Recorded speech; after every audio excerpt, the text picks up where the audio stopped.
발심 수행장 여기 없나? 아, 여기 있겠죠. 여기 있네. 자, 오늘부터는 또 원효 스님의 발심 수행장에 들어갑니다. 초발심 자경문 가운데 개초심학인문, 발심 수행장, 그 다음에 자경문, 요 세 가지인데 오늘부터 발심 수행장입니다. 원효 스님. 오늘은 원효 스님의 얘기를 조금 하고 발심 수행장에 들어가도록 하죠. 원효 스님은 여러분들이 한국 스님 중에서 가장 잘 알려졌고 잘 아시는 스님입니다. 가장 잘하는 게 무엇이죠? 원효 스님. 뭘 잘하시죠? 두 가지를 되게 아십니다. 원효 스님 하면은. 하나는 해골바가지 물 마신 거. 그 의상대사하고 함께 중국에 유학을 가다가 아마 서울 근방에 오셨을 것 같아요. 이쪽 한강가나. 밤에 이제 잠이 들었는데 목이 막 말라서 바가지 같은데 물이 고여서 아주 달게 먹었는데 깨서 보니까 그게 해골에 고인 물이었더라. 그래서 그냥 갑자기 해골에 고인 물이라는 걸 아는 순간에 구토를 하고 난리가 났죠. 그때 뭔가 원효 스님이 깨달았다는 거죠. 똑같은 물 자체가 전혀 변함이 없는데 어찌하여 지난 밤에는 그렇게 달던 것이 지금 오늘 아침에는 이렇게 구토증 나는 물이 됐는가라는 거기에서 뭔가 확 그냥 마음이 돌아서 일체유심조 모든 것이 마음이 짓는 것이로구나라는 그 깨달음을 얻으시고 당에 갈 필요 없다. 그래가지고 돌아서셨다는 거죠. 아마 그게 45세인가 그래요. 꽤 나이 들으셨어요. 그러니까 이미 공부가 굉장히 되셔가지고 아마 이럴 겁니다. 그런데 의상 스님은 가셨죠. 당에 가서 화엄종의 맥을 이으셨습니다. 지엄선사한테서 화엄의 맥을 이어서 해동 화엄종, 우리나라 화엄종의 초조가 되셨죠. 그래서 원효 의상이야말로 한국 불교의 정말 새벽을, 원효 스님은 진짜 으뜸원자에다가 새벽 효자니까 으뜸원이라는 시작이라는 뜻, 원자가 크다는 뜻도 있고 시작이라는 뜻이 있어요. 그러니까 불교의 새벽을 연분이 아닌가 싶기도 해요. 의상 스님도 좀 큰 역할을 했죠. 의상 스님은 유학 갔다 오셔서 아주 학식이 대단하셨겠지만은 결국은 원효 스님이 훨씬 더 중국에도 이름을 떨쳤어요. 중국에서도 원효 스님은 아주 대단한 인정을 받아서 원효 스님이 쓴 금강산매경론 같은 것이 보통은 논소로 우리나라 분이 쓴 것 중에 논이라고 붙은 게 없어요. 근데 원효 스님이 쓴 건 논이라는 이름이 딱 보통 소라고 하는데, 논 밑에 논을 주석한 소. 그런데 금강산매경론이라는 논으로 들어갔고, 원효 스님이 쓴 어떤 주석이라는 것은 중국에서 해동소라고 할 정도로 그 권위를 인정받았다 합니다. 그러니까 대단한 분이죠. 원효 스님이 쓴 신문화쟁론, 10가지 종파의 여러 다툼을 해소한다는 신문화쟁론은 인도에까지 번역됐다는 얘기가 있습니다. 불교 원산지까지 원효 스님의 저작이 번역됐다고 하니까 정말 오랜 신라시대면 얼마나 오래전이에요. 국제적인 학자라고 말할 정도로 원효 스님은 대단한 어른이죠. 원효 스님하고 의상 스님은 굉장히 친교가 깊으셨던 것 같아요. 그 뒤로도 갔다 오셔서도 의상 스님이. 근데 늘 원효 스님이 한 끝발이 좀 높았다는 그런 얘기가 좀 전해지고 그러죠. 의상 스님이 야사인데 신통이 되고 공부가 됐든지 점심 때쯤 되면은 천녀, 그러니까 선녀죠. 선녀가 공양을 와서 드리는 그런 일이 일어났대요. 그래서 의상 스님이 속으로 얼마나 우쭐하셨겠어요. 늘 점심 때면 공양을 들고 천녀가 오니. 원효 스님한테 가서 한번 자랑을 하고 싶어서 어느 날 점심 무렵에 원효 스님 거처를 찾아갔다네요. 그런데 점심때가 됐는데 천녀가 올 때가 됐는데 영 안 오는 거예요. 그래서 원효 스님이 의상 우리 점심을 먹어야 되는데 내가 차릴게 그러니까 좀 기다립시다. 그런데 영 안 와요. 결국은 원효 스님이 차려주는 점심을 먹고 오셨는데 오니까 그때 가서 천녀가 오더래요.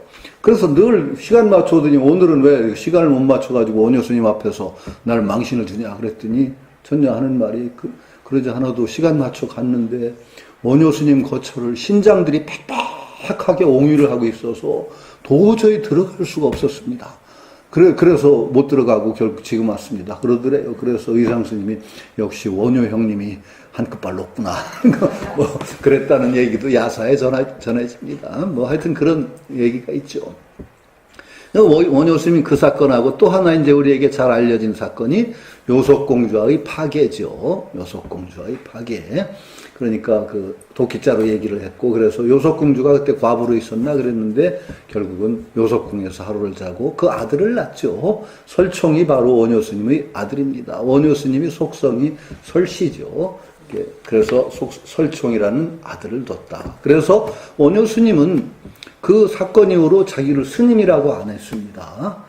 정말로 그 파괴, 바라이죄예요. 음행을 하는 것은 바라이죄라고 하는 건 뭐냐? 그 계율을 보면 승적을 무조건 박탈당하는 계율입니다. 적당히 제재로 끝나는 계율이 아니에요. 여인과 동침을 하고 자는 것은 바라이죄라고 그래가지고 승려로서는 가장 무거운 죄에 들어가고 뭐 적당히 징계받고 끝나는 게 아니라 승적 무적 박탈입니다. 그 원효 스님은 그 파괴를 했다고 그래서 스스로 승려를 스스로 반납했어요. 소성거사라고 하고 자기 스님이라고 안 했습니다. 소성거사라고 하면서 천천만락을 뭐 떠돌고 뭐 그 아미타불 부를 것을 권장하고 했다는 것이 원효 스님의 일화로 남아 있습니다. 또 대단히 중요한 얘기예요. 우리가 성관념에 대해서 불교에서 그걸 성을 부정적으로 볼 필요 없다는 말은 제가 계속 드려요. 왜냐, 제가 성을 자꾸 부정적으로 보기 시작하면 그건 참 곤란한 얘기가 돼요. 왜? 그러고 그건 불교의 본질이 아니에요. 성이 나쁜 것이 아니에요. 부처님 어떤 말씀에도 인간이 자연적으로 가지고 태어난 것이 그 중에 악이 있다, 나쁜 것이 있다, 이런 말씀 없어요. 저는 그렇게 봐요. 불교는 사실을 사실대로 보는 것이 불교지, 사실에 대해서 좋다, 나쁘다를 평가를 하고 선입견을 가지고 들어가는 건 불교 아니에요. 성욕, 욕망, 이거 인간이 가진 것이죠. 태어날 때부터 가진 것인데 그게 죄악입니까? 아닙니다. 욕망은 욕망이고, 성은 성일 뿐이고, 육체는 육체일 뿐입니다. 근데 우리가 쏠리지요. 우리가 대부분은 거기에 쏠립니다. 제어가 나고 육체에 쏠리니까 그것을 경계하기 위해서 치료법 같은 게 나와요. 말하자면 중병이에요. 육체에 자꾸 쏠리는 게 너무. 이제 있는 사실대로 봐야 되는 게 참 옳은 건데 사실대로 보기보다는 자꾸 이쪽에 쏠리는 병이 심하죠. 그런데 이쪽 거꾸로 보는 건 병 아닌가요? 이 육체를 무조건 나쁘게 보는 건 사실인가요? 아닌가요? 그것도 쏠림이에요. 그런데 우리가 이쪽 나쁘게 보는 쪽에 쏠리기보다는 자꾸 매달리는 쪽에 쏠리기 때문에 그것을 경계하는, 그걸 다스리는 수행법이 있어요. 그게 뭐냐? 부정관이라든지 백골관. 온몸을, 자기 몸뚱이를 뭐라고 보느냐? 고름이나 피고름 주머니로 보는 거죠. 부정한 것으로 가득 쌓인 주머니라고 보는 게죠. 그러면서 우리가 이쪽으로 지나치게 쏠린 것을 다스리는 약이란 말이죠. 백골이라고 한다든가. 그건 약이에요. 그러면 우리가 몸뚱이가 부정하다, 더러운 겁니까? 아닙니다. 몸뚱이는 몸뚱이일 뿐입니다. 이거 정확하게 보셔야 돼요. 그러니까 백골관이나 부정관, 몸뚱이를 더럽게 보는 관법, 백골로 보는 관법 같은 것은 뭐냐? 우리가 병이 있거든. 몸뚱이에 매달리는 병이 있으니까 그걸 다스리는 약으로 처방된 거예요. 독한 약이에요. 굉장히 독한 약. 근데 독한 약을 늘 먹으면 어떻게 되죠? 큰일 납니다. 큰일 나요, 독한 약을. 저는 그래서 뭐 맞는지 모르겠지만은 그 암에 좋다는 식품이라든지 그것을 계속 평상시에 마시는 분들은 절대 그러지 말라고 합니다. 예를 들어 상황버섯이 암에 치료 좋다. 계속 상황버섯을 물 끓여놓고 먹는다. 저는 그 바람직하지 않다고 봐요. 왜? 암 치료를 한다는 것은 상당히 강한 약성이 있는 거예요. 근데 그걸 평상시에 계속 마신다? 저는 그렇게 좋은 일이 아니라고 봅니다. 감기 약을 계속 먹어보세요. 그거 큰일 나요. 아닌 거예요. 마찬가지예요. 부정관이니 백골관이니 이런 것들은 약이에요. 상당히 독한 처방이에요. 그걸 평상시에 늘 그래가지고 육체는 더러운 것이라고 여러분 계속 목을 평상시에 받고 지내보세요. 상당히 앞으로 결혼 생활에도 지장이 있고 젊은 사람들은 연애도 못하고 아마 그럴 테니까 아주 거북스러운 일이에요. 안 돼요. 마찬가지죠. 성관념은, 성이라는 건 우리가 가진 것이니까 그 나쁜 거 아니에요. 근데 우리는 쏠리죠, 대단히. 그래서 경계는 해야 돼요, 굉장히. 특히 스님들한테는 성이라는 건 엄청나게 첫 번째 경계의 대상이에요. 가장 경계해야 될 것이. 왜? 성 에너지야말로 가장 통제가 잘 안 되는 에너지예요. 그렇기 때문에 스님들한테 가장 첫 번째 성 에너지의 통제가 계율로 주어져요. 왜? 그분들은 모든 에너지를 수행에 쏟아야 될 의무를 진 분이에요. 모든 생활 조건, 생필품이라 모든 것들을 제가자에 의존하는 분들이거든. 왜? 약속을 한 거야. 그 약속 아래에서 모든 것을 수행에 쏟겠다는 약속 아래에서 노동도 안 하면서 모든 걸 제가자한테 의존하는 분들이니까 그런 분들에게는 성에너지 통제가 첫 번째예요. 그러니까 가장 무서운 계율이 되는 거죠. 그 계율은 스님인 이상은 지켜야 돼요. 비구라면. 원효 스님은 철저하게 지켜서 그 뒤에 스님 행세를 안 한 거예요. 지금 우리 한국 불교 계율이 실종되니 한국 불교와 비교하면 굉장히 무서운 얘기죠. 굉장히 무서운 얘기입니다. 요즘에는 계율이 어디 갔는지를 모르겠어요. 정말로 모르겠어요. 계율이 그러면은 지킬 수 있는 계율이 아닌 것은 없는 게 나서요. 괜히 죄의식만 자꾸 들고 좋지 않아요. 그게 정말 저는 무서운 얘기. 원효 스님이 그 두 가지로 유명한 분이죠. 그리고 원효 스님은 제가 정말 저 얕은 불교 지식으로도 가장 존경하는 분입니다. 왜? 한국 스님 중에서 가장 종교가 그 사회에서 어떤 역할을 해야 되는가, 어때야 되는가를 정말 몸으로 보여주신 분이 아닌가 하는 생각이 들어요, 원효 스님. 그 얘기를 오늘은 해야 될 것 같아요. 왜 그 원효 스님이 중요하냐? 한국 불교에서. 그 한국 불교에 많은 고승대덕들이 있어요. 신라 시대에도 자장률사도 있고, 그 원칙 스님도 있고 많아요. 이 원효 스님은 왜 중요하냐? 그 당시 그러니까 신라 상황이죠. 그 상황에 맞는 불교. 정말 부처님 가르침은 시공간을 뛰어넘는 진리라고 하지만은 언제나 불자들이 자기 시공간에 맞도록 재해석을 해야 되는 것이 또 불교예요. 굉장히 중요한 얘기예요. 왜? 문자 그대로 해석하면 오히려 집착이 돼요. 틀려요. 표월지라고 그랬어요. 달을 가리키는 손가락이라고 그랬어요. 손가락 진리 아니에요. 그러면 당연히 그 시대 상황이라는 것이 있어요. 달이 움직여요, 달도. 그러니까 그 시대 상황에 따라서 손가락도 움직여야 돼요. 달에 따라서. 그 부처님 당시에 달이 저기 있어서 이렇게 가리킨 것을 지금에서도 저기가 달이다라고 하면 이게 틀려요.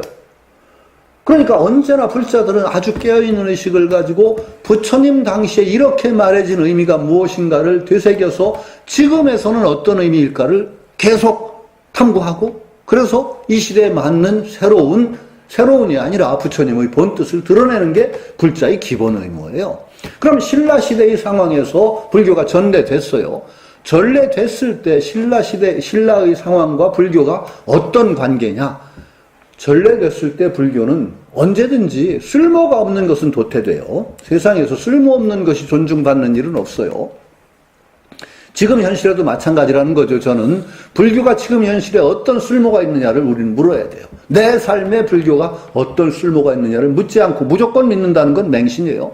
그럼 그 당시에 불교가 전래됐을 때 불교가 정착을 하고 융성하게 된 것은 쓸모가 있었기 때문이에요. 어떤 쓸모가 있었느냐? 몇 가지 중요한 쓸모를 가져요. 인간 지성의 발달에서 신라인들의 어떤 지성의 발달 과정에서 불교가 굉장히 중요한 역할을 해요. 왜? 그 이전에 신라인들의 지성 수준은 어떻냐? 인과법칙이라든지 그런 거에 대한 어떤 명확한 관념이 없이 어떤 일이 일어나면은 그것이 어떤 초월적인 존재, 도깨비나 아니면 조상의 혼령이나 아니면 바위의 어떤 그 정령이나 이런 것들이 관열해서 행불행이 결정된다고 생각했어요. 그런 관념은 지금도 있어요. 동티난다고 그러잖아요. 동티라는 거 아세요? 뭐 잘못 건드리면 동티나는 거. 초등학교 때는 우리 지금 어떤지 모르는데 초등학교마다 다 전설이 있었어요. 어떤 전설? 소풍 가는 날만 되면 비가 와. 왜 오는지 아세요? 그때는 소사라고 했어요. 용언. 소사가 대개 고목나무가 국민학 초등학교 운동장에 있는데 거기에 이무기가 용이 되려고 수행을 하고 있었거든. 그 고목나무에. 근데 소사가 그 고목나무를 잘라버렸어.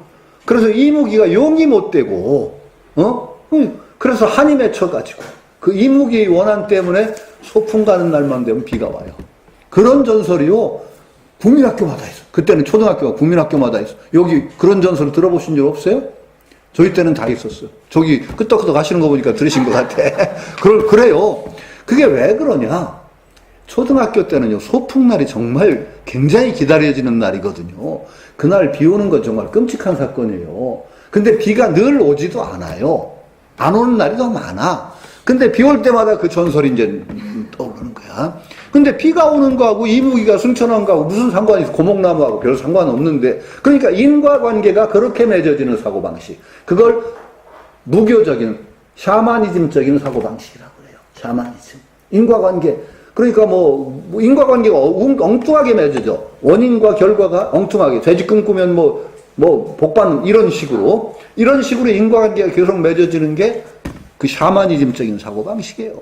지금도 여전히 그건 기세를 떨치고 있어요. 여전히 뭔가, 우리도 자꾸 그러잖아요. 무슨 이상한 일이면, 그거 참, 불자들 그런 생각하면 안 되는데, 내가 뭔가, 어떻게 했더니 이런 일이 벌어지나 봐.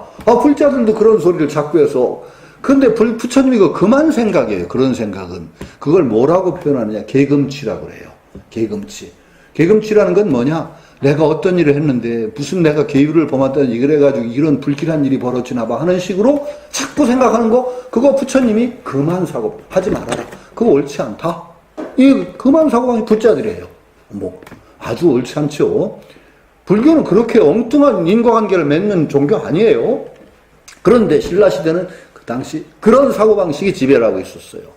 또 어떤 그 당시 왕이라든지 그 지배계급은 권위를 가져야 되죠. 권위가 있어야 돼요.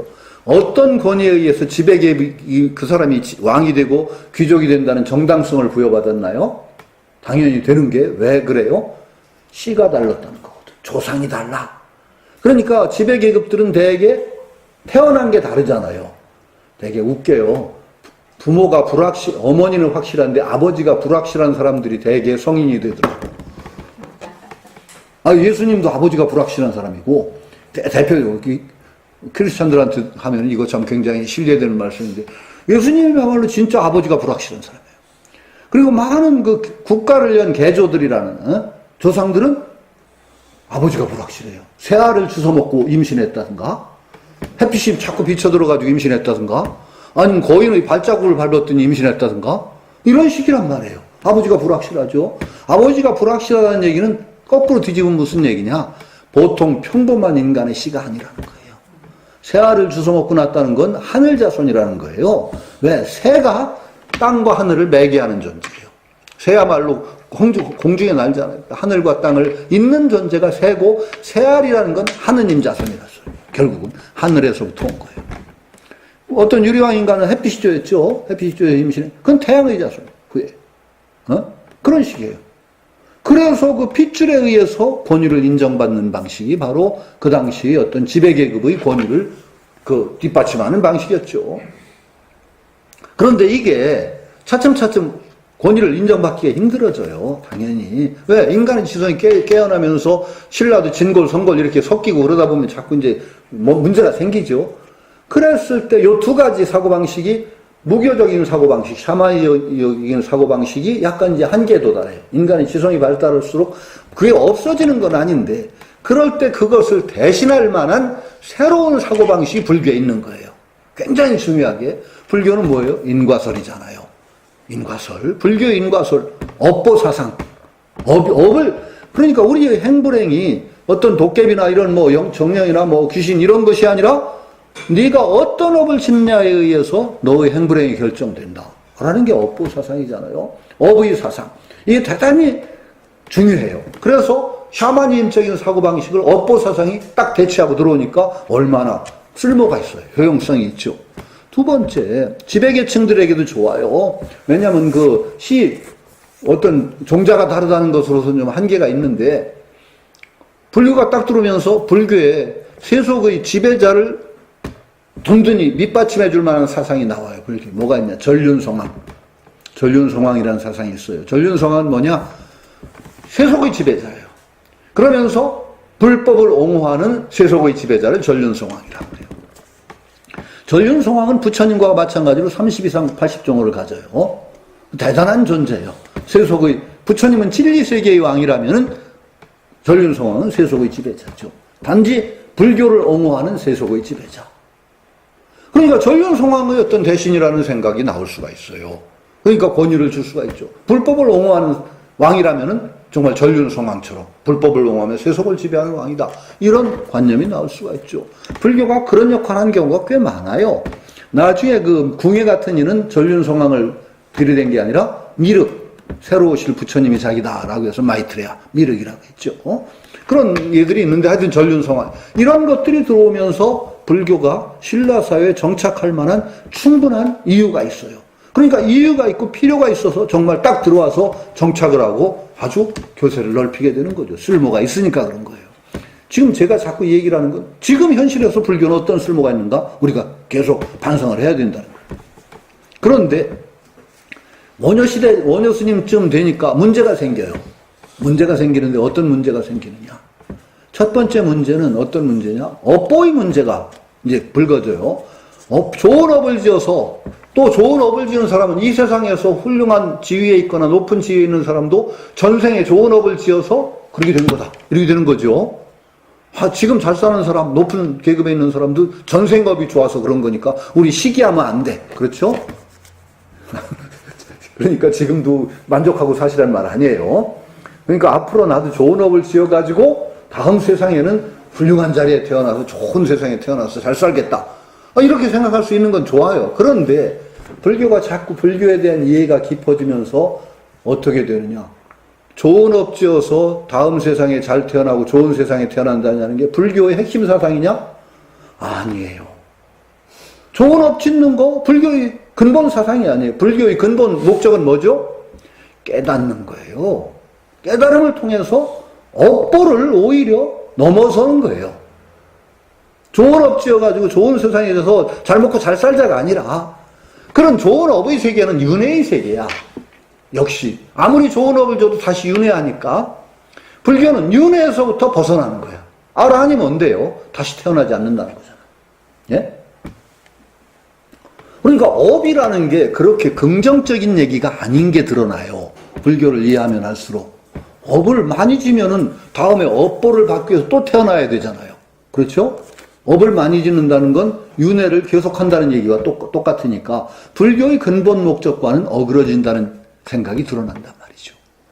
그랬을 때 이게 또 두 번째 문제가 뭐냐면은 신라나 이제 중국만 해도 문제가 뭐냐면은 인도에서는 불교가 시간차로 발전을 해요. 시간 차례차례 어떤 사상이 먼저 나오고 그 사상에 문제점이 생기면은 그 사상을 극복해서 다음 어떤 사상이 나오고 불교사가 이렇게 정리가 되었죠. 처음에 이제 소승불교가 나오다가 그 다음에 뭐 반야 사상이 나오고 그 다음에 유식 사상 나오고 아주 시간 정연하지는 않지만 대개 시간 순으로 발전을 해요. 이게 왜 전 사상의 문제점을 보완하면서 새롭게 나오는 거예요. 그런데 중국도 마찬가지지만 한국은 더 심해요. 그 시간 순으로 발전했던 불교가 한 번에 와르르 들어와요. 와르르. 지금 뭐 제가 여기 보림선에서 제 책을 꽤 많이 사셨던데 어른의 서유기. 서유기가 뭐예요? 그게 삼장법사, 현장법사가 인도에 가서 수많은 경전을 한 번에 가지고 와버리죠. 그러니까 종파에 관계없이 여러 종파의 경전들이 한 번에 와르르 들어와서 번역되는 경우가 있어요. 그러면 인도에서는 차츰차츰 불교의 깊이가 깊어지고, 사상이 어떤 변화하는데, 한 번에 다 들어오나니까 어떤 난리가 나냐. 이게 한 번에 들어와서는 앞뒤가 안 맞아. 불교 부처님 가르침 사이에서도 막 충돌이 일어나는 것 같아. 여기서는 이렇게 얘기하는데, 여기서는 이러래. 암경을 대승불교에서 막 까버려, 그냥 막 까. 유마경 같은 데서는 아라한이 최고였었거든요. 소승불교에서 아라한이. 유마경 읽어보시면 알겠지만 유마경에는요, 아라한은 썩은 종자라고 그래. 썩은 종자. 부처가 될 씨앗을 썩혀버렸다는 거예요. 이건 정말 끔찍한 얘기잖아요. 이거 어떻게 해석해야 돼요, 이걸 도대체가.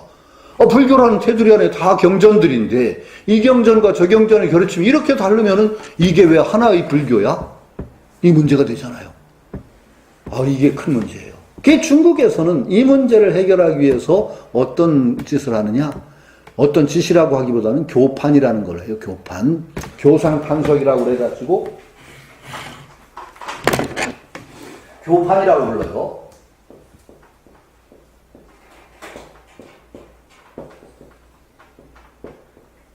교상, 가르침의 모습이 각각 달라요. 그걸 판별해서 해석한다는 뜻이에요. 교상, 판석. 교상, 판석이란, 그게 줄여서 교판, 그럽니다. 교판. 여러 가르침이 왜 그렇게 다를 수밖에 없느냐? 다른 이유를 설명함으로써 하나의 불교 테두리에서 그걸 설명해 보려고 하는 게 교판이에요. 근데 이 교판은 대개 어떤 식으로 이루어졌느냐? 자기 종파의 가르침을 가장 꼭대기에 놔요. 그리고 나머지 가르침을 약간 저열한 가르침, 말하자면 초등학생에게 주어진 가르침, 중학생에게 주어진 가르침, 이런 식으로 쭉 어떤 서열화를 시킨 거예요. 그래서 천태종, 이제 법화경이라는 경을 중심으로 한 종파에서는 법화경의 가르침이야말로 최상의 가르침이다라는 것을 딱 둬요. 마지막에 석가모니 최종 가르침이다. 나머지는 뭐냐? 그 이전에 중생의 근기라고 표현하죠. 근기가 익지 않았어. 그래서 그 전 단계에서 높은 가르침 중을 못 알아들어. 그러니까 살살 유인하는 가르침. 한 번에 천리를 가자고 하면 아무도 안 따라오니까, 요 한 몇십 리 가고 나면 엄청나게 경치 좋고 아주 쾌락 있는 곳이 있다. 거기 가보지 않을래? 그래서 잘 데려가. 그래서 거기서 맛을 보여. 그 다음에 여기보다 더 좋은 데 있어. 그런 식으로 해서 살살살살 끌고서 결국 천리를 가는 거죠. 법화경에 그런 얘기가 나오잖아요. 실제로 화택에 비해 장자가 오래가면 또 오니까 집에서 불이 나고 있는데 안에서 놀이에 빠져가지고 안 나와.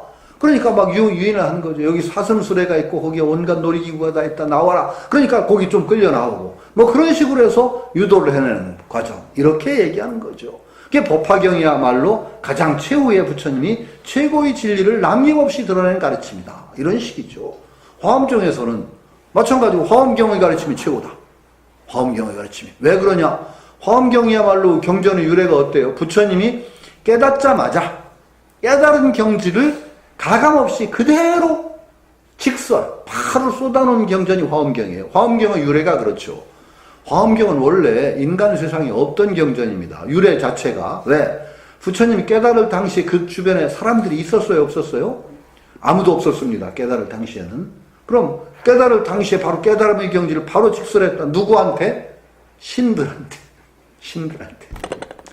천룡팔부하 신장들이 들었어요, 전부. 제석천이라든지 뭐 범천, 불암. 그러니까 인간 세상에는 전해질 수가 없어, 화엄경이. 왜? 들은 인간이 있어야 기록을 하든지 전하지 않아. 그게 결국은 화엄경은 유래가 어때요? 용수보살이 용궁에 가서 용궁에 소장되어 있던 화엄경을 꺼내온 걸로 되어 있어요. 인간 세상에 없었던 경전임이 분명해요, 화엄경은. 너무나. 그러니까 화엄경이야말로 깨달은 경지를 그대로 풀어놓은 거니까 최고다, 이거예요. 그 다음에 신을 대상으로 풀어놨던 화엄경의 내용을 차츰차츰 인간의 근기에 맞춰서 나음에 풀었다. 그러니까 화엄경이 최고 아니냐. 이게 화엄경의 교판이에요.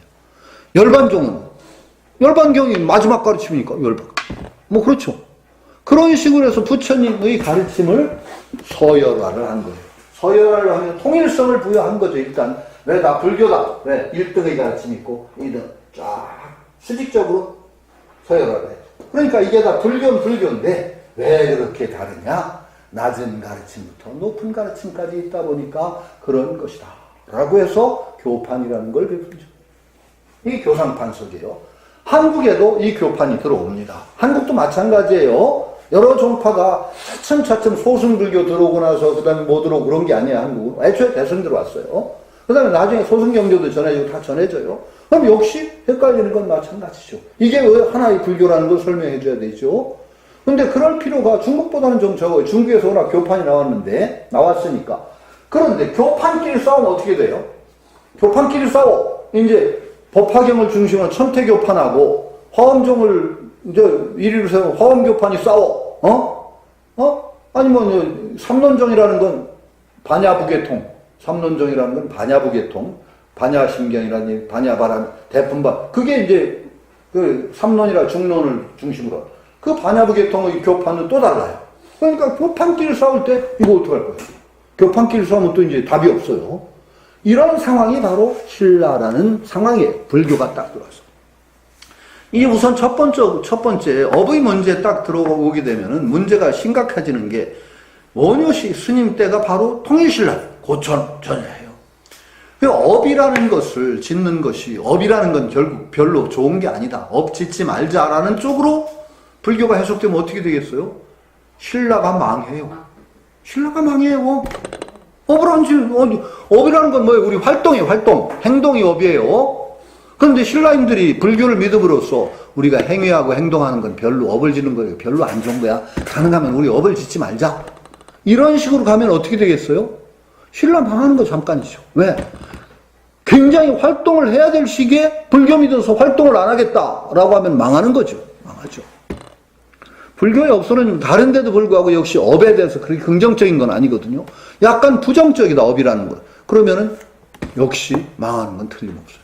불교가 사회적, 이거 덥네요. 네, 더. 땀이 나요. 제가 원래 열이 좀 많은 체질이에요.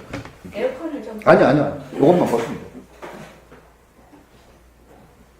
그러니까 업이 부정적으로 해석되고 나면 이게 참 큰일이란 말이죠. 그래서 업에 대한 뭔가 의미 해석을 다르게 할 필요가 신라에서 생겨요. 아이고, 이런. 생기는 거죠. 이게 문제예요. 지금 이 얘기하는 것 중에도 저 바로 전에도 새말귀 얘기를 하고 왔습니다만 새말귀 문제도 그래서 나옵니다. 새말귀, 백홍 선생님이 새말귀를 제시하면서 분명히 얘기했어요. 화두라는 방편이 굉장히 좋은 방편임에 틀림없다. 그러나 그건 제가불자들이 그거 하기는 힘들다. 그거 해가지고는 잘못하면 백홍 선생님이 뭐 그렇게 내야지 잘못하면 제가불자 망한다 소리. 어떻게 화두 들면서 여러분 잘 하실 수 있을 것 같아요? 화두 열심히 들면 운전하다가 화두에 정말 몰입하면 할수록 사고 나기 딱 좋아요. 그럼 화두가 책임질 것도 아니고 부처님이 책임질 것도 아니란 말이죠. 그러니까 바로 그 얘기가 똑같아요. 백봉 선생님도 모습을 잘 굴리자라는 게 업을 되살리는 거예요. 쉽게 얘기하면. 원효스님하고 똑같아요. 모습을 잘 굴리자라는 것 속에 우리가 행위를 하면서 뭔가 수행할 수 있는 길이 열리는 거죠. 자, 행위를 자꾸 부정하고 우리의 행위와 활동하는 것을 자꾸 부정적으로 보는 시각이 불교에 딱 자리 잡는다?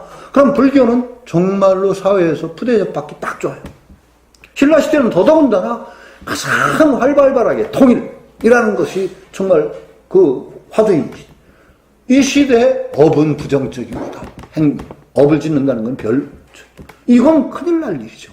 이 시대의 원효 스님이 업에 대한 새로운 해석을 내놓으신 거예요.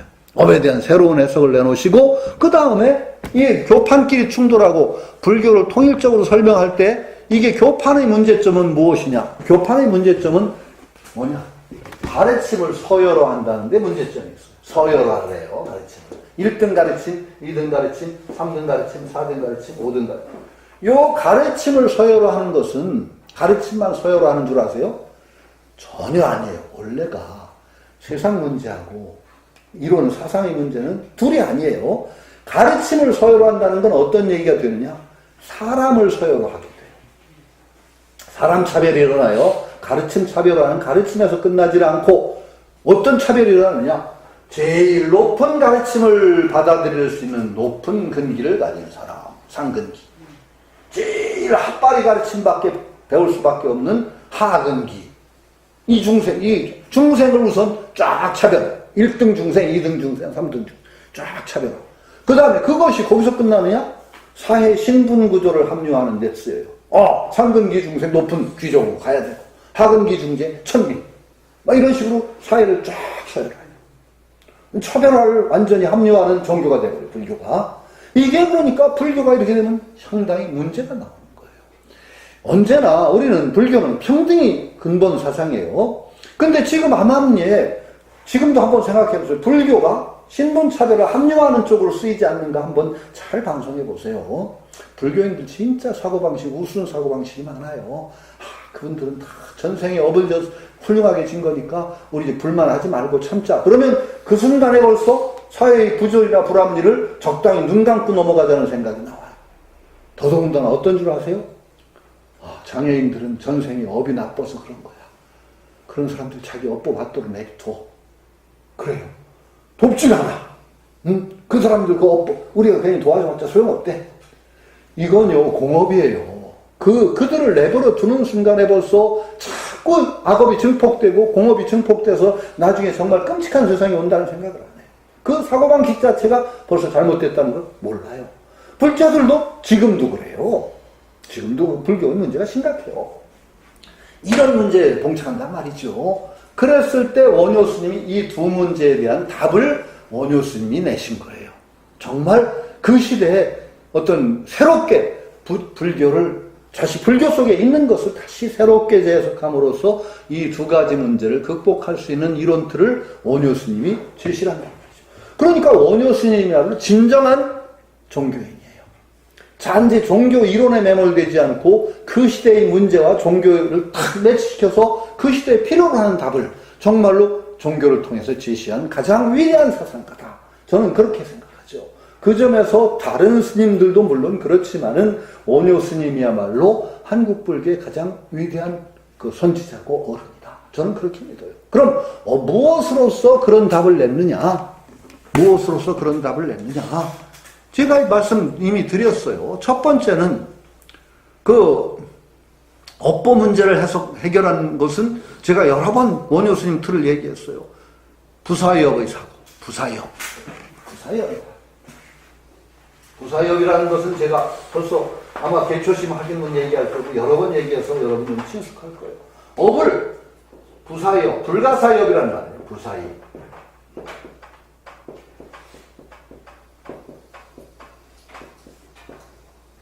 업은 업인데 부사역이라는 말이 원효스.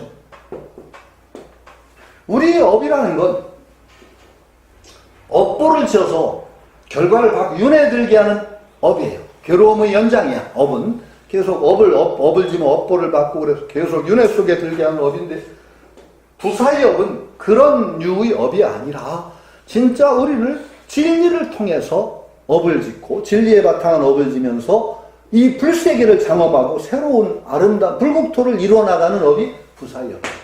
부정적인 업이 아니라 긍정적인 업의 이론을 원효 스님이 제시한단 말이죠. 그 부사역의 사고는 제가 여러 번 얘기했어요. 그건 또 한 번 얘기해보죠. 원효 스님의 사유 구조가 근본적으로 뭐냐? 일심이문이에요. 일심이문인데 이문이 뭐냐? 생멸문과 진여문이에요. 생멸의 문과 생멸 있는 문과 진여의 문. 참된 진여라. 생멸문과 진여문으로 세상을 봐요. 물론 둘이 아니에요. 생멸문은 뭐냐? 우리가 지금 깨닫지 못한 중생의 군에서 어떤 그 대립된 개념에 매달리고 하는 이게 생멸문이에요. 밉다, 곱다, 옳다, 그러다. 그 차별이 있는 세계. 차별에 매달리는 세계가 생멸문이에요. 진여문은 모든 차별을 넘어선 절대 진리의 영역을 진여문이다. 신신명 보면 뭐라고 나와요? 지도문안이나 위험간택이라. 지극한 도는 어려울 게 없지만 오직 꺼리는 게 뭐냐? 간택, 옳다 그러다, 분별을 꺼린다. 이런 말이 있죠. 생멸문은 그 간택이 있는 세계, 분별 있는 세계, 생멸문이에요. 낳고 죽고, 생기고 없어지고, 립고 곱고, 이게 생멸. 수행을 한다는 건 뭐냐? 불교 수행은 불교 수행의 근본적인 성격은 뭐냐? 생멸문에서 진여문으로 나아가는 게 수행의 근본이에요. 생멸문에서 진여문으로 나아가는 것이 근본 수행이란 말이에요. 자꾸 차별에 매달리는 그 집착을 떨구고 근본으로 돌아가는 게 수행이에요. 그런데 진여문에 딱 도달하는 순간에 어떤 일이 벌어지느냐? 진여문은 정말 송곳 꽂을 땅도 없어요. 채소 한 줄기 갈 밭도 없어. 진여문의 성격이 뭐냐? 차별을 떠나는 거야. 상대 절대란 말이야. 차별을 떠났다면 뭐야?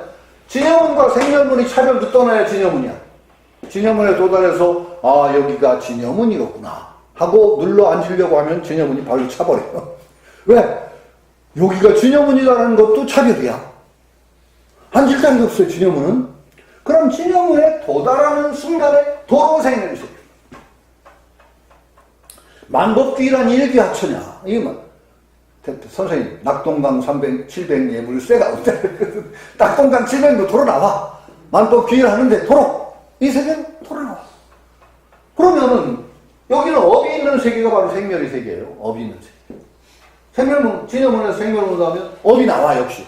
진여니까. 생멸의 세계에 들어오면 업이 있어요. 업의 세계가 생멸의 세계니까. 진여문에 도달했다고 해서 진여문에 앉을 수 있고, 바로 생멸의 세계에 되돌아 나오니까 다시 업이 나와요. 그때의 업은 여기 생멸의 세계에 매달려 있을 때의 업과 그때의 업이 똑같으냐? 다르다는 거예요. 이렇게 해서 지어지는 업, 진여문을 바탕으로 해서 지어지는 업을 오녀스는 부사업이라고 해요. 불가사의업이다. 차별에 매달려서 옳다, 그다, 밉다, 옳다, 너다, 내다는 차별에 매달려서 짓는 업과 차별을 떠난 바탕, 그 진여를 바탕으로 짓는 업이 달라요. 그게 바로 부사업이에요. 여러분이 모습을 잘 굴리시면 부사업이 나와요. 부사업이 나온다. 이게 바로 오녀. 그럼 부사업은 이게 이제 또 늘 문제가 불교의 병통은 어디에 있느냐. 이제 또 부사업 짓자고 하니까 이런 병이 걸려요. 진여에 나 도달하지 않았는데 언제 진여에 도달해서 부사업을 질래? 또 마찬가지 아니에요. 그러면 원효스님 나오나 마나 똑같아. 여러분 진여에 도달하셨어요? 못했죠? 부사업 나 못죠? 그러시면 안 돼요. 중요한 건요, 사고방식의 변화예요. 회로가 변해야 돼요. 여러분 사고구조 회로가 변하면 바로 여러분이 이 자리에서 진여의 업을 지을 수가 있어요. 부사업을 지을 수가 있어요.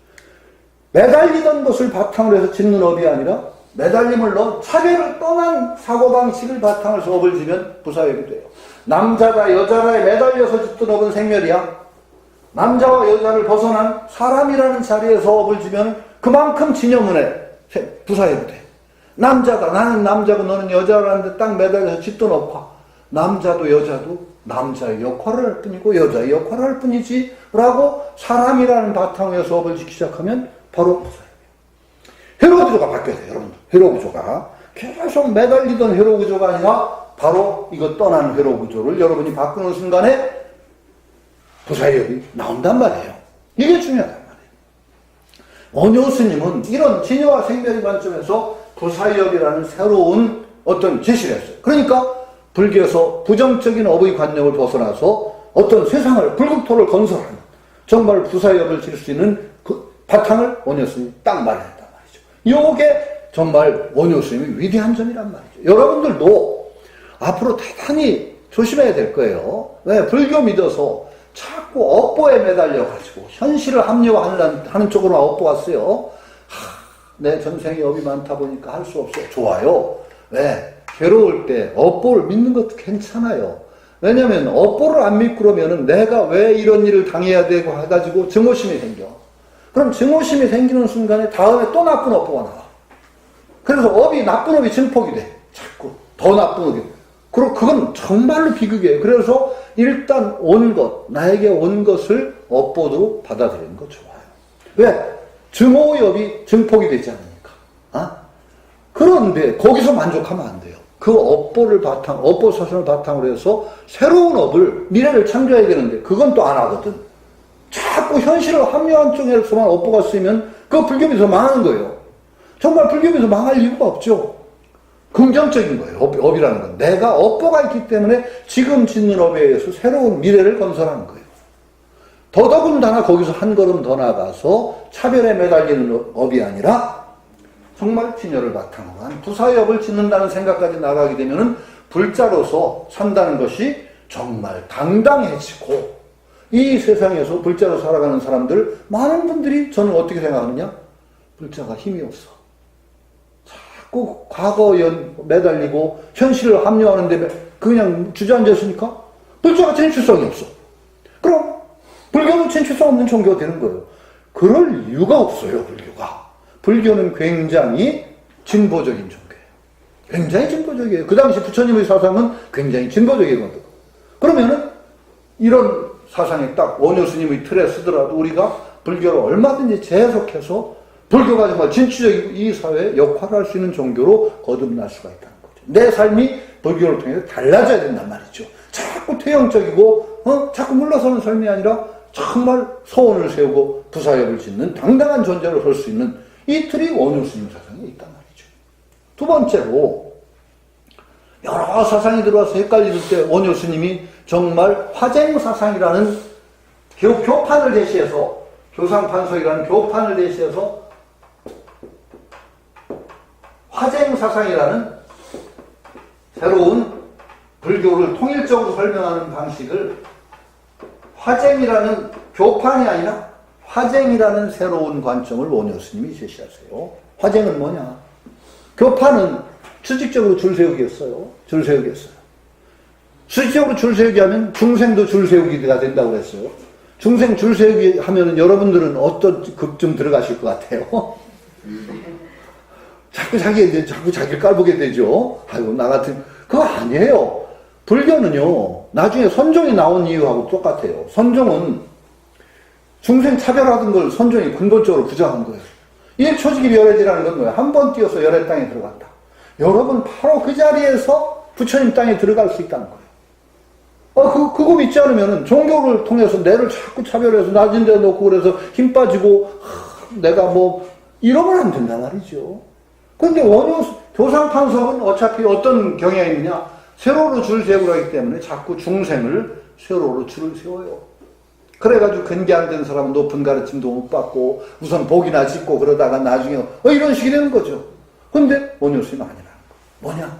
모든 가르침은, 부처님 모든 가르침은 평등선상에서 부처님 근본진리를 지향하는 것일 뿐이지 수직적인 차원이 아니다. 평등적인 차원이다. 네? 모든 가르침은 절대적으로 언어기 때문에 절대적으로 옳을 수도 없어. 언제나 그 가르침의 의미가 있고 한계가 있다. 의미와 한계가 분명히 있다는 거예요. 아무리 뛰어난 가르침이라고 해도 그 가르침에는 한계가 있다. 단점이 있다. 또 장점이 있다. 이걸 얘기하는 거예요. 한계와 장점이 다 있으니까 어떤 가르침이 최고의 가르침이라고 해서 무조건 서열을 매길 수가 없다. 자기에게 맞는 방편을 택하면 그게 최고의 가르침. 최고의 방편이야. 이런 생각이에요. 자, 어렵고 무지무지하게 공부를 막 수십 년 하고 그냥 복잡한 이론을 통해서 깨달음을 얻은 그 깨달음이 굉장히 값있고 높은 가르침이 깨달음이고, 누구는 세수하다 고만지기로 먹고 영조수 그 깨달음 얻은 그 깨달음은 형편없는 깨달음이 그럴까요? 아니란 말이죠. 깨달음에 들어가면 똑같아요. 여러분들이 꼭 어려운 교리 공부나 그런 걸 통해서 깨달아가는 거, 아니면은 정말로 가장 단순하고도 자기에게 맞는 어떤 방편을 택해서 그걸 통해 깨달으나 들어가는 건 똑같아요. 이게 바로 화쟁사상의 근본 정신이에요. 그러니까 이게 굉장히 중요한 거예요. 세도로 줄 세우기라는 방식에서 모든 가르침이 어떤 평등선상에서 다툴 필요가 없다. 이 쟁론을 화해시키는 거야. 우리 가르침이 최고다라고 하는 식으로 내세우지 마라. 그 가르침에는 그 가르침의 장점이 있다. 그 대신 그 가르침에 한계가 있다. 그러니까 한계와 장점을 원효 스님은 입과 파 세워줘. 한쪽으로는 그 가르침에 분명히 이런 의미가 있다는 걸 긍정적으로 세워줘. 그러나 또 한편으로는 깨트려줘. 그 가르침은 그 한계다. 입과 파를 통해서 세워줌과 깨트림을 통해서 화쟁을 해요.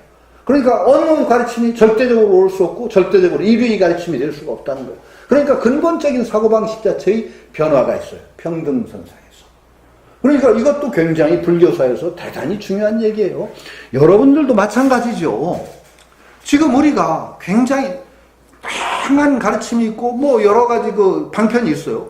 그 방편 중에 최상의 방편, 최고의 방편, 최고의 가르침, 그런 거 없단 말이죠. 주의를 해야 돼요. 물론 자기에게 가장 맞는 것을 택하고 지혜롭게 방편을 택하지 않으면 방편이 진짜 거꾸로 쓰여요. 진짜 그 방편이 거꾸로 쓰이기 시작하면 무서운 결과가 와요. 지혜는요, 그래서 스승이 중요해요. 스승이 있을 때 그 방편의 의미를 바르게 알려줘요. 그 방편은 이래서 나온 방편이고, 그러니까 거꾸로 쓰면 안 돼요. 방편을 제대로 쓸 줄 알아요. 방편이라는 건 수도 없이 많은데, 우리 예전에 백봉선생님 그 얘기 하셨던 기억이 나네요. 성냥고를 갖다 거기다 문질러야 이게 불을 켜지. 성냥이 거꾸로 자꾸 아무리 문질러봐야 불 일어나나? 성냥이라는 방편은 똑같은데 바로 볼 수 없으면 불 못 일으킨다는 거죠. 마찬가지예요. 그러나 방편 근본적으로 우열은 없다는 거예요. 부처님 가르침 안에서는. 그러니까 모든 방편을 통해서도 부처님이 깨달음에 들어갈 수 있다는 나중에 선종 사상과 거의 같은 결론이에요. 선도 그래요. 꼭 뭐 불림문자라는 특이성을 가졌지만 선 이전에 가장 중요한 장애가 지식의 장애거든요. 수많은 지식을 가진 것이 마치 깨달은 것처럼 오해가 될 수가 있거든요. 선종 그걸 한 번에 깨뜨려 보시거든요. 돼지 잡던 백정도 참 돼지 먹다다가 돼지 눈하고 자기 눈하고 탁 마주치는 그 한순간에 부처될 수 있다. 얼마나 열어놓은 거예요. 우리 모두 부처될 길이 활짝 열린 거예요. 마찬가지로 원효 스님도 그렇게 열어놓은 거예요. 쫙 열어놓은 거예요. 그러니까 이거야말로 또 원효 스님의 위대한 점이죠. 저는 그 원효 스님의 위대성이 삶을 통해서 입증이 됐다고 하는데 점에서 또 저는 원효 스님을 좋아해요. 원효 스님이 생애가 두 쪽이나 있어요. 그 이전의 한쪽의 원효 스님은 중국에서도 인정받는 위대한 논사예요. 지식인. 위대한 지식. 해동소라고 불릴 정도로 수많은 저작을 남기시고 신문화쟁론 쓰고 금강감략론 쓰고 위대한 지식인이에요. 또 한편으로 원효 스님은 또 어떤 모습을 가져요? 한국 정토정의 개조라고 그래요. 천천마을 돌아다니면서 박을 두드리며 노래하고 다녔대요. 그러면서 아미타불 부르기를 권장했다 그래요. 대중들에게 아미타불 부르라고. 그러면 최고 지성인인 원효 스님, 수많은 논설을 쓴 최고 지성인인 원효 스님과 그 원효와 천천만당을 도달하면서 박 두드리면서 아미타불 부르게 했던 원효 스님은 이게 화쟁이 안 돼요. 얼마나 달라요? 그 원효 스님이 두 모습이. 이 두 모습의 원효 스님 가운데 어떤 스님의 원효 스님의 진짜 모습이라고 하실래요? 그래서 한국 정토정의 개조라고 원효 스님이 대중불교를 열은 분이라는 표현을 해요. 대중불교를 불교의 대중화의 선구자다. 그러니까 아미타불 부르는 불교 대중에게 권하고 해서 참 어떤 대중 속에 뿌리내리는 불교가 뿌리내리는데 원효 스님이 선구자다. 그런데 원효 스님이 마음을 우리가 어떻게 해석을 할까요? 아미타불을 부르게 한 그 원효 스님의 마음을 우리가 해석을 해봐요. 원효 스님이 이런 생각에서 대중들에게 아미타불을 부르게 했다라고 한번 추측을 해볼까요? 대중들이 무식한 대중들이 어려운 이론을 들어봐야 알 수가 있겠어?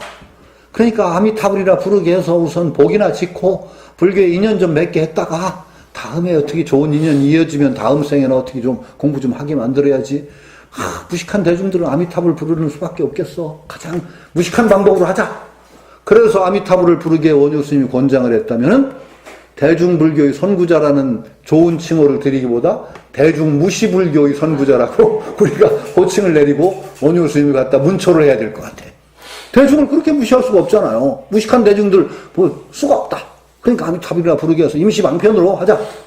그랬다면 원효 스님이 대중불교의 선구자가 아니라 대중무시불교의 선구자다. 이렇게 부르야 돼요.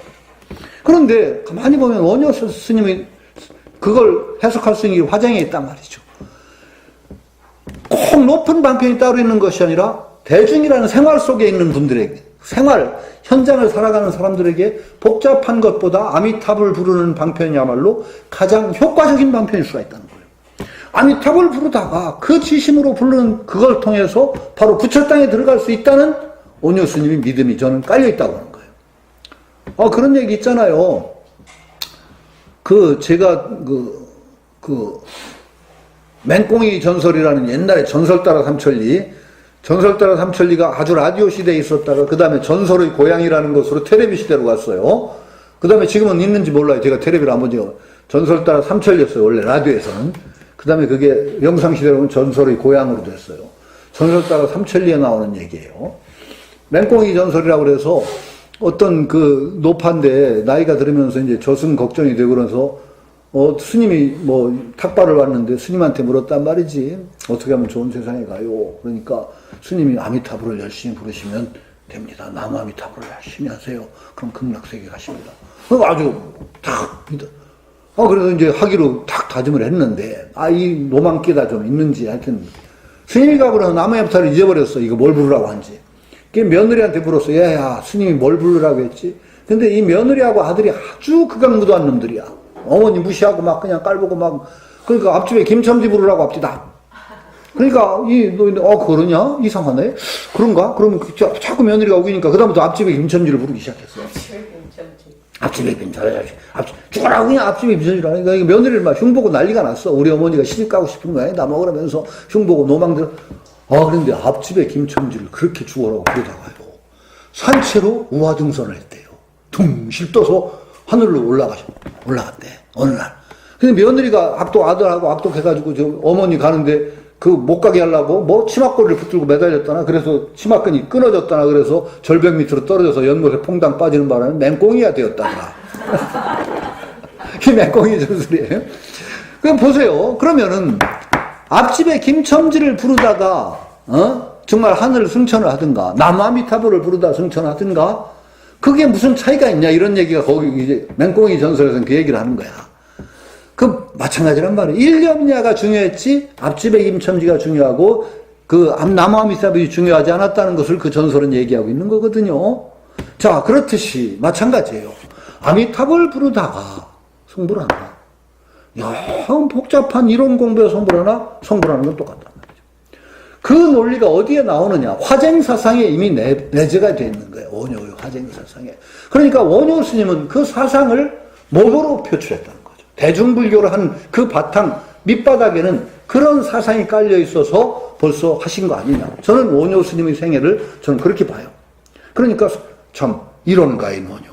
그 다음에 참 대중에게 아미타불 부르기를 권한 대중불교의 어떤 선구자로서의 원효. 그 다음에 업사상, 업에 대한 부정적인 견해를 극복하고 그 신라시대의 활발한 분위기에서 업을 지켜할 수 있는 이론적 바탕을 마련한 원효 스님. 그 다음에 그 다양한 불교가 헷갈릴 때 그걸 통일적으로 보면서 모든 중생이 참 그 올바른 방편을 통해서 부처 땅에 들어갈 수 있다는 화쟁사상을 제시한 원효 스님. 이런 원효 스님을 보면 정말로 우리 시대의 불교가 어때야 되느냐를 생각하게 되는 거예요. 우리 시대의 불교 다시 세워야 돼요. 그냥 그대로 옛날 거 묵수해가지고 그냥 전통에 줄줄 따라가는 거 그걸로 안 돼요. 새로운 방편 나와야 돼요. 이 현실에서 그게 이제 불교 종교의 모습을 생각하게 되니까 우리 이 보림선언이나 이런 데서도 우리가 뭔가 노력을 하는 것도 단순히 개인으로 수행한다 그 차원에서 너무 하는데 올바른 의식을 가지고 하면은 달라져요. 종교의 모습이 달라지고 수행도 달라지고 자기 자신의 모습이 달라져야 되는 거예요. 불교가. 저는 그것이 바로 이 시대의 불자를 올바르게 쓰는 길이라고 생각하고 그것을 원효 스님한테 저는 찾는단 말이죠. 굉장히 중요한 모델들이 거의 원효 스님에게 다 있다라고 저는 믿어요. 이게 원효 스님이 지은 글이 이제 발심수행장이에요. 아마도 이 발심수행장을 보면은 이게 초발심 자경문이 전부 스님들 중심으로 된 글이에요. 원효 스님이 출가하시고 나서 아마 젊은 시절에 발심해서 수행할 때 쓰신 글 같아요. 이거 보면은 굉장히 출가 스님 중심으로 해가지고 되어 있고 스스로를 출가한 원효 스님으로서 스스로를 채찍질하는 글이기도 해요. 그러니까 우리가 원효 스님이 어떤 마음으로 수행하셨다는 것을 하셨나 하는 것을 읽어가면서 우리 스스로를 또 채찍하고 격려하는 글로 읽으면은 도움이 될 것 같아요. 또 역시 마찬가지로 출가인의 중심이 된 것이기 때문에 그런 점들은 제가자로서는 조심스럽게 가려야 될 부분이 있는데 그걸 무시하고 한번 무시가 아니라 감안해가면서 함께 읽어나가보자 하죠. 오늘 그냥 서론만 하기 그러니까 첫 단락만 가볍게 좀 하고 넘어가죠. 부재불 함께 있죠. 부재불 장엄정멸궁 어다겁해 사욕고해 중생 윤회화택문 어무량세 탐욕불사 무방천당 소왕지자 삼독권내 이자자재 무유악도 다왕입자 사사오요 위망신모. 네. 부재불 중복된 말입니다. 그 부는 그냥 감탄사 이런 정도의 뜻이에요. 여러 부처님들이 정멸궁을 장엄하심은 이런 뜻이에요. 정멸이라는 건 열반이라는 뜻입니다. 열반의 궁전이라는 것이니까 진리의 궁전, 깨달음의 궁전 이런 뜻일 거예요. 그것을 진짜 장엄하신다. 아주 멋있는 표현이죠. 장엄하신 것은 무슨 까닭이냐? 어다겁해. 다겁의 바다. 여러 겁의 바다라고 하니까 무량한 긴 세월 동안, 끝없는 긴 세월 동안에 사욕고행이요. 욕망을 버리고 고행, 아주 어렵게 고행을 실천하신 덕분이요. 요거 이제 새겨드려야 돼요. 일부러 고행하시는 거 아니에요. 고행 방편, 부처님이 버린 방편이라는 건 분명해요. 고행 자체가 수행 방편은 아니에요. 그러나 우리가 자기 욕망 떨치고 하려면 힘든 거예요. 그래서 그걸 고행이라고 표현하신 거지, 여러분 일부러 애써서 고행하시지 마세요. 절대. 부처님이 버린 길이에요. 그거 떠난 길이에요. 중도는 고행 아니에요. 그러니까 여러 겁의 욕망을 버리고 힘들게 실천하신 까닭이요. 여러 중생들이 윤회 화택문, 화택의 문에 윤회하는 것은 3개 화택이라고 그러죠. 욕망과 번뇌의 불꽃이 타오르는 것을 화택이라고 표현합니다. 화택의 문에 윤회하는 것은, 우리 중생의 삶을 얘기하죠. 윤회 화택문, 화택문에 윤회를 거듭하고 있는 것은, 다급해나 마찬가지로 무량세 똑같은 말이에요. 끝없는 긴 세월에 탐욕 불사 욕망을 내어서 탐욕을 버리지 아니했기 때문인 것이다. 끝없이 탐욕이라는 에너지, 그 에너지를 원동력으로 해서 살아오는 그것 때문에 계속 탐욕의 에너지가 윤회의 원동력이다. 그건 틀림없어요. 부처님이 윤회의 가장 큰 원인으로 들어가면은 가래예요. 가래. 부처님께서는 가래라고 표현했고, 그게 탐욕이에요. 탐욕, 가래. 똑같은 말이에요. 그게 원동력이에요. 그 12연계에 따지면 뭐죠? 12연계 윤회를 들면은 가장 근본 두 가지가 뭐예요? 무명과 행이죠. 무명과 행. 무명은 무지예요. 지적인 무지고, 행이 바로 탐욕 가래예요. 지적인 무명만 가지고서는 에너지가 안 나와요. 무지에다가 행, 탐욕, 가래, 집착, 이게 다 행에 들어가요. 이것이 원동력 엔진이에요. 엔진. 윤회를 들게 한 탐욕, 가래, 이것이 그걸 버리지 않아. 그래서 윤회에 드는 것이다. 무방천당, 천당에 무방, 방위가 없어. 막는 게 없단 말이에요. 이 천당은 그러니까 기독교 용어 아니에요. 원효 스님 이 시절에 이미 천당이라는 말을 쓰셨어요. 천당을 막는 게 없단 말이에요. 누가 천당 가는 걸 가로막고 있냐 이런 말이죠.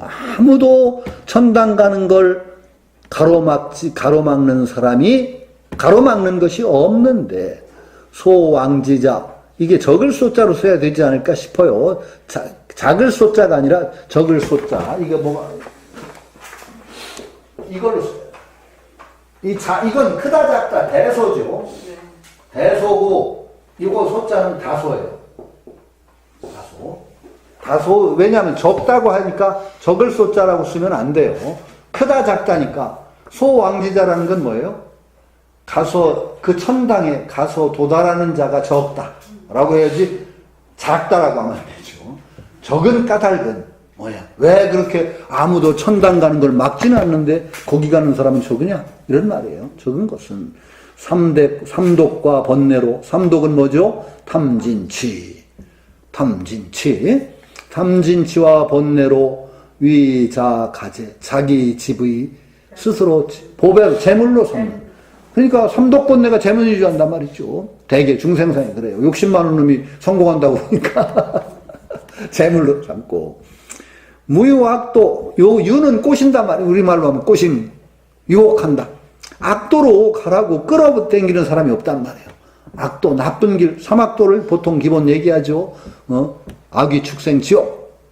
악도로 유혹하는 이가 없어. 일부러 악도로 가라고 잘하고 이끄는 이가 없는데도 다 왕입자, 다니까 마늘 따자니까 소자의 반대죠. 가서 거기 들어가는 자가 많은 까닭은 왜 그러냐? 사사오욕으로 위망신보. 사사는 뭐냐? 사대를 사사라고 그래요. 지수화풍 사대.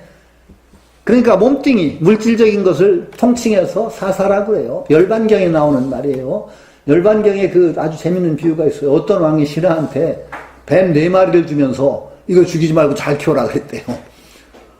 그런데 이 뱀 키우기가 보통이 어려운 게 아니에요. 이 뱀들이 각각 성질이 또 달라. 한 놈은 딱딱한 성질, 한 놈은 습한 성질, 그게 지수화풍 사대. 한 놈은 딱딱한 성질, 따뜻한 성질을 한 놈은 딱딱한 거 좋아하는 뱀. 한 놈은 축축한 걸 좋아하는 뱀. 한 놈은 따뜻한, 따뜻한 걸 좋아하는 뱀, 한 놈은 움직이기를 좋아하는 뱀이야. 네 마리 뱀의 성격이 각 달라서 요놈들을 안 싸우게 기르는데 너무 힘들어. 그럼 나중에는 이 뱀 기르다 자기가 죽게 생겼어. 물려 죽더라. 목 잘못 기르면 왕한테 죽게. 그래서 나중에 달아나고 그래서 그게 뭐냐? 사대. 몸뚱이 사대. 물질이 성질이 다른 것을 잘 보살피는 게 그렇게 힘들다는 거예요. 그래서 네 마리 뱀이로 열반경의 비유가 나오는 거예요. 그 사사는 사대예요. 그 사대 몸뚱이, 그러니까 오욕, 5가지 욕망. 오욕이, 저도 기억이, 재물욕, 뭐 성욕, 색욕, 뭐 5가지 욕망이 있는데, 잠깐만요. 저 컨닝 좀 해야 되거든. 오욕을 잘 안 쓰던 말이라.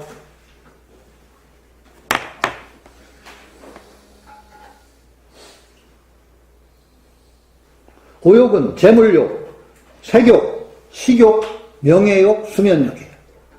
5가지가. 오욕은 재물, 성, 그 다음에 먹는 거, 식욕, 그 다음에 명, 명이라는 건 명예욕, 그 다음에 마지막 잠도 욕망이 들어가요. 이 5가지.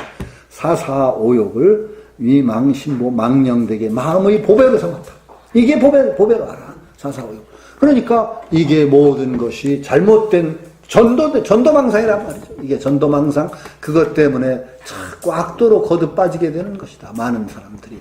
여기서 이제 이 출가인의 자세, 출가에서 발심을 수행하는 사람의 근본 마음은 이것에서부터 벗어나는 것이 시작이다. 라는 것을 원효스님은 첫 머리에서 밝히고 있는 거죠. 우리가 공부를 한다는 근본 마음을 사실은 여기부터 출발해요. 우리가 세속적인 욕망 거기에 충실하고 성공하고 세속적으로 성공하려는 그 마음 가진 사람은 수행할 필요가 없어요. 왜? 자기 존재에 대한 바른 인식, 뭔가 자기 존재를 참된 존재로 거듭나게 하겠다. 말은 쉽게 업그레이드 하겠다는 그런 진실한 목적을 가진 사람은 적어도 이 목적에서부터는 벗어나야 돼요. 이게 온전한 자기 삶을 지배하는 그런 사람들은 절대 자기 존재가 그 이상 나아질 수가 없어요. 그러니까 이게 첫 번째 조건이다 라고 원효스님 발심수행장에서 밝히고 계신 거죠. 요건 뭐 아주 어려운 얘기가 아니니까 요 정도 하고 오늘은 여기서 일단 시작만 했다는 걸로 마치겠습니다. 오늘 여기서 마치죠. 예. 고맙습니다.